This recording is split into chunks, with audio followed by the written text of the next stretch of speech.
My name is Caroleta Johnson. I am the commander of the South Central Patrol, Houston Police Department, South Central Patrol. The community dynamics are always changing, and it's very important that our agencies, because we're all connected, that our agencies change with the communities. We have to evolve, and that means we have to make continuous assessment and adjustments in our policies, our practices, and how we engage the community. It's really important to me that we're adjusting our services and our responses to meet those particular needs. But yes, I do go out there, I do listen to them. It's very important to me to get that understanding. That way I can communicate to the officers, my leadership team, what the expectations are. What I think makes JAD unique to Harris County is that you have researchers, you have like a research team that is constantly evaluating and assessing the operations and how it affects the communities that it serves.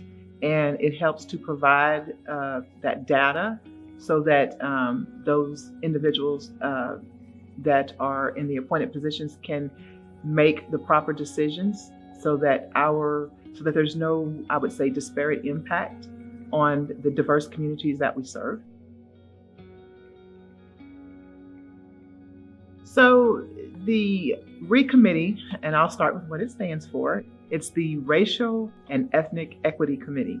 And I was really excited to be invited to join this committee because as a police commander, it's really, really important that we are always looking at how our operations impact our various communities.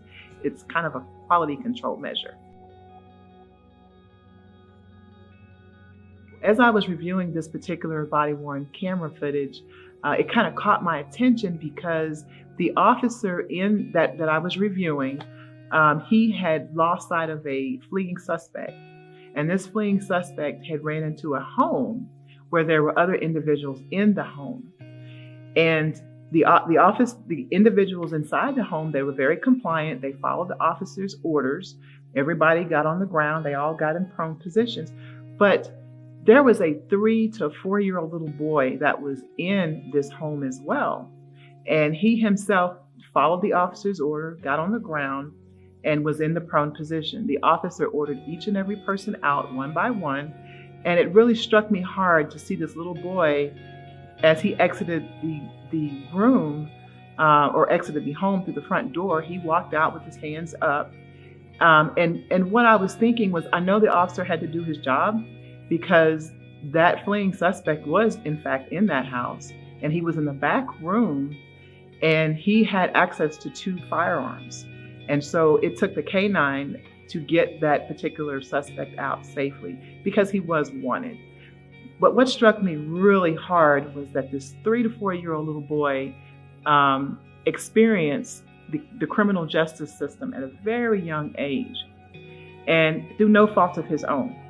And that's why I believe the REE is so important, because we need to always make sure that we are evaluating how our operations impact those individuals that, for whatever reason, have come in contact with the criminal justice system, because we need to make sure that they have equal opportunity to succeed as well.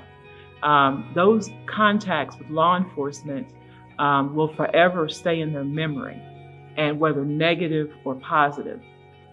And it will influence how their opinion of law enforcement and the criminal justice system for years to come. And we have to really work hard to not only make sure that we are deploying operations that are appropriate for the community, but that we are building trust with those communities so that we can have good relationships and those individuals have a good opportunity to succeed without the intervention of the criminal justice system in the future. So while RE identifies the operations that may present some sort of disparate impact, I believe that JAD helps to I would say, analyze and research how those operations can be modified, changed, or redeveloped so that there is no disparate impact on the community. And the work of the JAD and the work of RE helps direct us to understand the underlying causes for the victimization, whether it's the side of the person that was victimized or whether it is the side of the person that did the victimizing.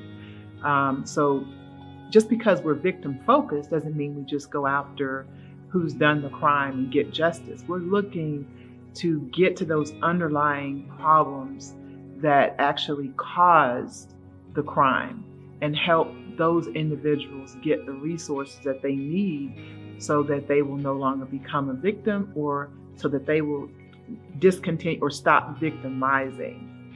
And I think that we can certainly appreciate the work of the JAD and the work of RE so that we can look for evidence-based solutions for justice.